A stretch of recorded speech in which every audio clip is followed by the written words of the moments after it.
Good morning. Happy Monday. It's 9 o'clock in the morning on August 11th. Wow. Where does time go? My camera's not right, but it is fine. Cool. Um, yes, good morning, Tasha. Yes, good morning, Pamela. Did you like my music selection this morning? A little high energy. It's all good. Maybe a little explicit. I'm sorry for that.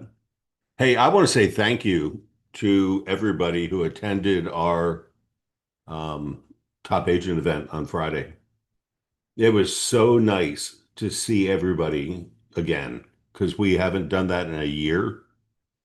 And I just saw so many smiling faces and so many selfies and so many pictures. And it was, I was honored. I thought it was really cool.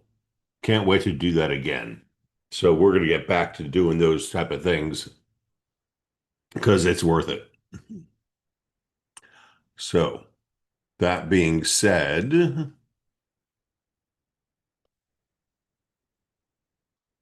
checking my stats here. So I have 10 things to talk about today. So get out your pen and get ready to write because these are going to be Craig's words of wisdom for the day or the week or the month or whatever you want to take it. Because there's just certain things that I think we need to do that are important, right? And part of it is, tuning into this daily broadcast, which I appreciate that all of you do. So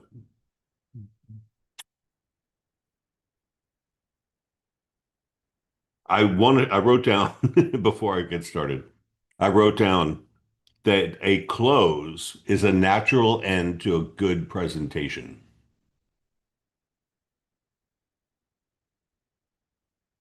Oh, thank you, John. A close is a natural end. Write this down. You're going to write down 10 things today. Number one, a close is a natural end to a good presentation. And I will pat myself on the back because I made a presentation on Friday after our cruise, and I pretty much sold the hell out of them. But I didn't sell anything. All I did was present, right? And they fell in love. And then they said, "We've got another friend who wants to buy too." And I'm selling $1 million properties. I want one too. I want one too. I want one too. So I got three sales out of one presentation. So how important is your presentation? The answer is it's very important, right? So the way you deliver your presentation is the way you get more business and get more referrals and do other things. So when I woke up at 4 o'clock this morning, I said, what am I going to talk about today? And I wrote down 10 things that I want you to get out your pen and get ready to write, right? Right? Right? WRI versus RI. Anyway, number one, such an important part of what we do. Yes, Paramount title is important too. Yeah. Number one, seriously, get out a pen and write down these 10 things because I thought about them this morning at 4 o'clock. Number one, contact your sellers weekly and give them updates. So many agents don't do that. And it's the biggest problem they have because it's going to lead to an expired listing, especially in today's market. So a seller weekly update and take Chris Reed's example or my examples or anybody else's example. Um, It's critical. If you don't stay in touch with your seller every week, they think you forgot about them. And that's not what you want. So what do you tell them? I'm jumping ahead, but if you show them the Zillow Showcase stats or MLS stats or any other stats that we have, they're going to say, "Oh, you're paying attention to me. Thank you very much." So that's kind of number one. Did you write that down? Number two, set up buyers on daily market updates. Daily market updates. Okay, they can do it on their own, and Zillow will own them, and they're going to go someplace else. But if you set them up, you're going to own them, and then you're going to benefit from their business, right? How hard is it to do? You can put them on a Zillow search, you can put them on a Moxie search, you can put them on any type of search you want. But it's once they get notified, oh, a new listing hit the market. Yay. Let me call Susie. I use Susie as an example. But Susie now owns that customer. Because if they're doing it on their own, they're going to call the source, and it may or may not be you, right? Do new listings hit the market every day? When is a listing the hottest? When it hits the market, period.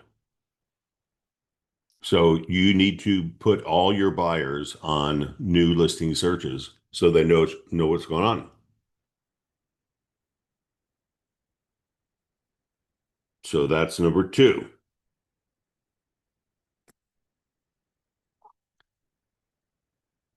Number three, write down, put your buyers on Moxie updates. You have a tool called a CRM that will 100% help them stay in touch with what's going on in the market. And if you're not using that, you're kind of foolish.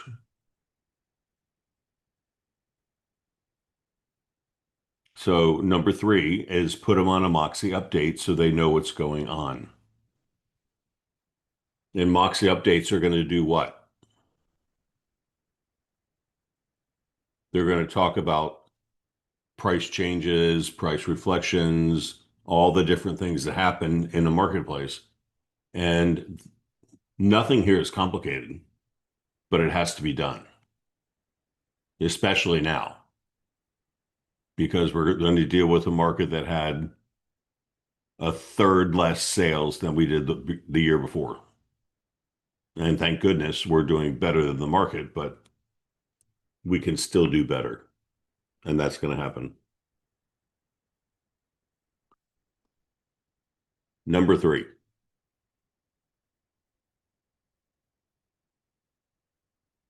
Autumn. I'm new here, but I'm with, does Moxie have training on how to add clients? Yes, 100%. Go to begginsuniversity.com and just type in Moxie, and you're going to see so much content, it'll blow your mind. Oh, thank you. Okay. Number four. This one is a personal one to me because it's a problem. It's a problem that I have to deal with, which I don't like because I don't like dealing with lawyers. So number four says, have meaningful conversations about your EBBAs, right? Your buyer broker agreements. Too many of us are just saying, sign here, sign here, sign here, sign here, but we're not explaining the fact that it's just a contract. And if you sign a contract with me, then you can't sign a contract with somebody else. And that's just how it works. it's just like a listing agreement. And it's a godsend for most of us because if we do it right, it's going to work out very well. If we do it wrong, it creates a whole nother world. Kathleen says, thank you. I know, because poor Kathleen is going to have to write the letter to the buyer to say, hey, you signed a contract with us and now we're going to hold you responsible for it. And it's much better to have that conversation up front. So when a buyer signs an EBBA, right, they are committing to an agreement that they need to face. And they can't just go and switch to another builder or somebody else because they're under contract with us. This is a godsend for us from NAR. But if we don't explain it properly, it's going to create a nightmare for all of us. So that's my number 4 of my 10, right? So have meaningful conversations about what a BBA, a buyer broker agreement, says. EBBA is an exclusive buyer broker agreement. Take the words, exclusive buyer broker agreement. They are exclusively listing us to handle their transaction. And if we're not talking about that, then use a different version, the wimpier ones. But once you do that, I just don't want to have the reputation of being a broker that sues buyers. It's not good. Not good for any of us. So have meaningful conversation and say, hey, when you sign this, if you go to Neil Construction or Neil Homes or whoever it is, I am your broker. Simple enough. If you go to Lennar or you go to, and I'm your broker. Now, it's a whole nother discussion when we talk about the commission that you're going to get paid because your EBBA says what you're allowed to be paid. And many times these builders are paying more than we're allowed to be paid. But you're not allowed to collect more than your BBA says, which means you need a modification to your BBA. So all these complications just come in and we have an issue. And we don't want issues. So if we have clear conversations up front, I think it's very important.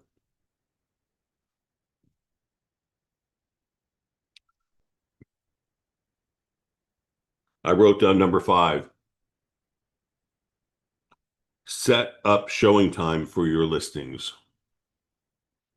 It sounds simple, and it is simple.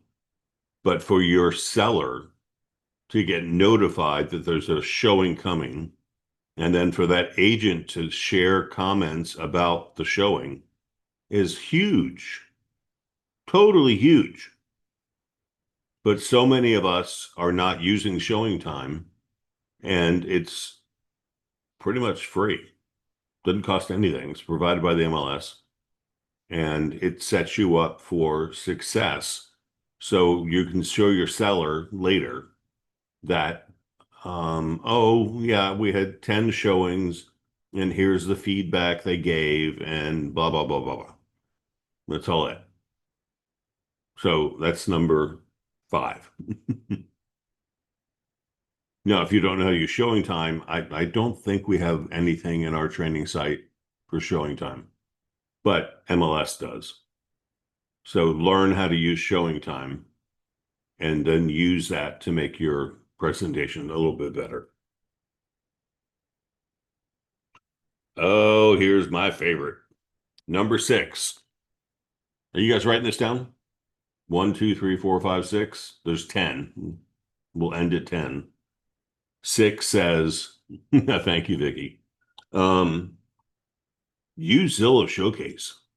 You guys are nuts. At $225, that is the best bargain you can get in the marketplace right now. And the company is sponsoring it for you.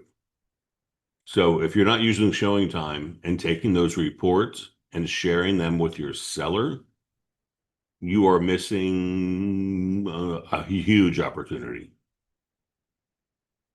So number 6 is use Zillow Showcase. I know it costs money. It costs $225. It was $400. It was worth it. It was a bargain at 400. It's a super bargain at 225. And thank you, Zillow, for lowering the price for us because they want to get more market share in the marketplace.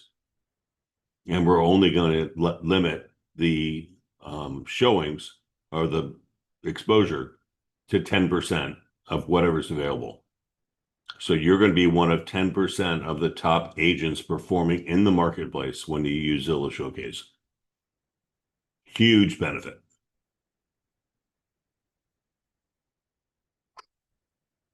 Sorry, checking messages. All right, number 7. Get out your pens and get ready to write. We talked about this, Joe and I did last week. Use the critical date timeline for buyers and sellers and cooperating brokers. And just talk about, you got to remember at some point, 71% of agents did not have a transaction close in last year.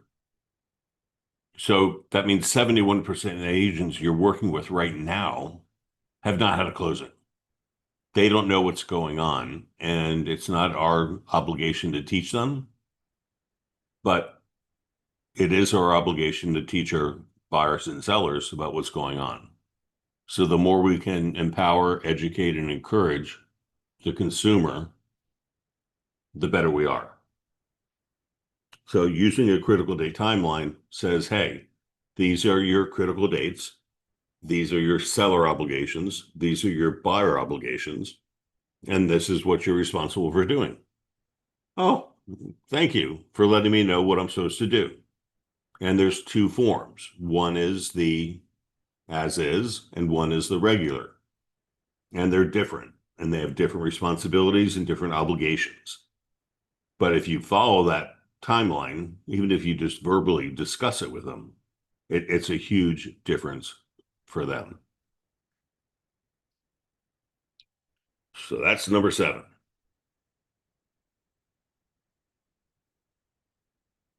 Feedback from showings. Oh my gosh. Yeah.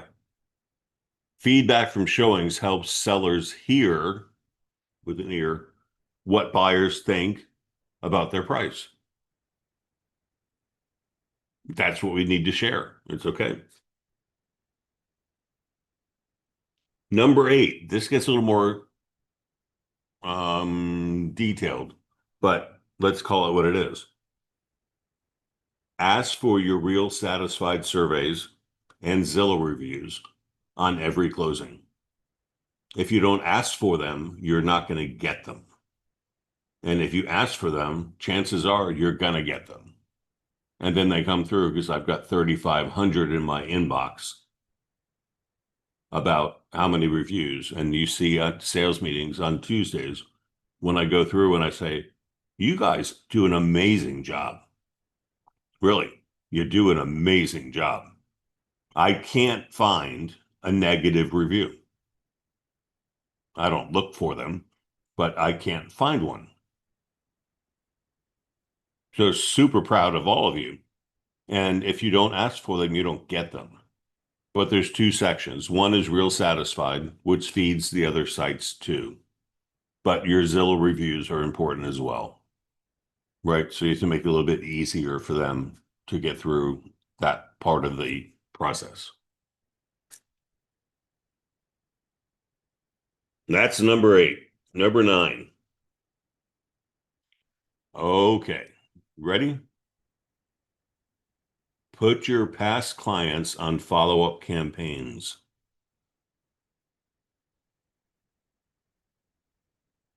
It's such a shame to think that a consumer could forget about you and then go buy from another agent. So the best agents that I know have follow-up campaigns that go across all of the things that they do.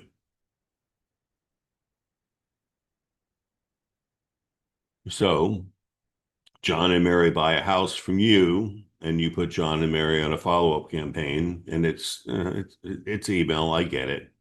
It's not as great as a telephone communication, but at least it's better than something else. It's better than nothing, right? And what tools do we have to do that? Hmm. No additional costs provided by the franchise, Moxie. So every buyer should be on a Moxie presentation, just talking about, oh, it's summertime, yay. Oh, it's fall, yay. Oh, it's Valentine's Day, yay. Because all they see is you and Century 21. And that's all we want them to see. But if you're not putting them on the campaign, then you're missing a thing, a big thing, right?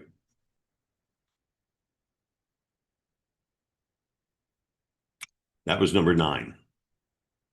Get your pen out. We're at number 10. Ready? This is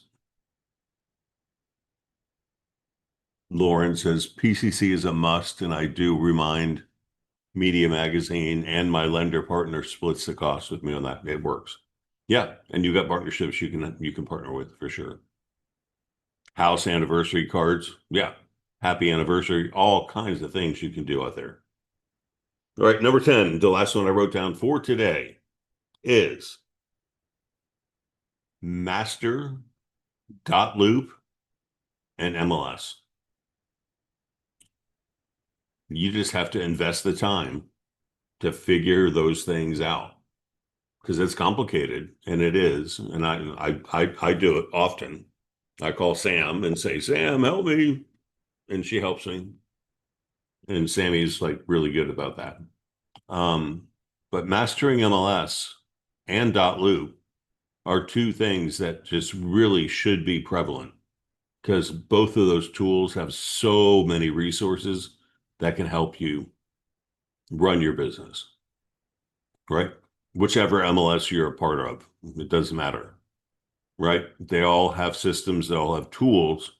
And if we can spend our time with the MLS, learning how to take advantage of its tools, and then take our time to take the advantage of learning how dot loop helps us, it's pretty powerful.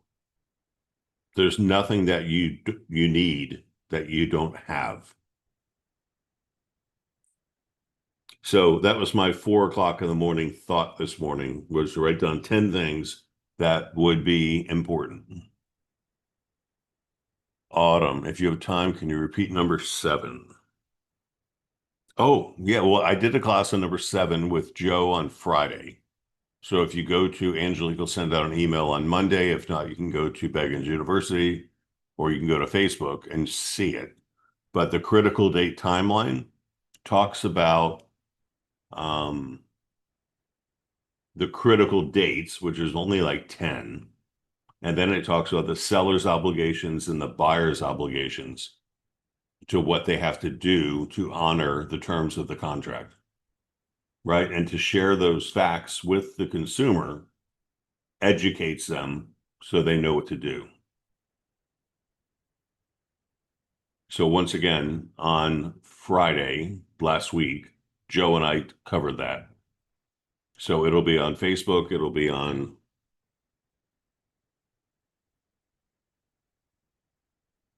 yeah, Lauren, you're awesome at this. Yeah, your PAs will do that for you.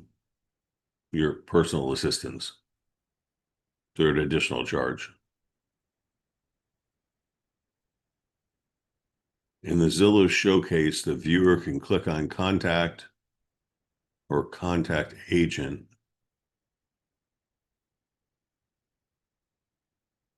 Why am I not the only possible contact? Oh, I don't know. I'll find out. I talk to Bobby every week, so I can find out an answer for that. Perfect. Okay, so I gave you 10 things. I'm going to recant them one time. So contact your sellers every week with a weekly update, non-negotiable. Have to do it. Two, set up buyers with daily market updates. Daily. They're getting them from somebody else. They may as well get them from you. Three, have prospects in Moxie updates. You've got a whole host, I hope, of prospects that are thinking about maybe doing something in the future. And there's updates that Moxie will send them to keep you top of mind. Um, please, please, please, please have meaningful discussions about EBBAs, right? The exclusive buyer broker agreement, because we're having so many challenges with buyers right now that say, oh, I didn't understand what that meant, so I just signed with another agent too. That's not right. They're signing a legally binding contract. And if we're not explaining that, it's our problem. Number five, setting up showing time for your listings, because that's going to the seller feedback without you having to do anything, which is super cool. Number six, use Zillow Showcase to focus your listings and make them shine, right? Which means you have to update them, change the carousel. I know there's more work involved in that, but it really doesn't take long and you can get it done. Number seven, use the critical date timeline to educate your consumers about their rights and their obligations. Because we're talking about a purchase and sale contract with a real estate contract that is important. And if they don't understand their rights and their obligations, like you can cancel if you don't like your flood insurance quote after 20 days, nobody ever talks about things like that. Or you can get a 5-day extension if you don't get your title commitment in time. Nobody knows about that. So if we put that into the critical date timeline, it's going to call that out. Real satisfied surveys and reviews are critical. You have to do those. It's going to build your business over time. Number nine, put your past clients on follow-up campaigns. Makes no sense not to.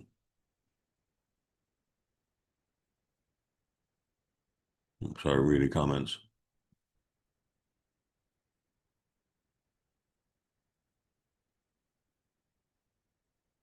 Oh, Kathleen said, don't have your client sign the critical day timeline.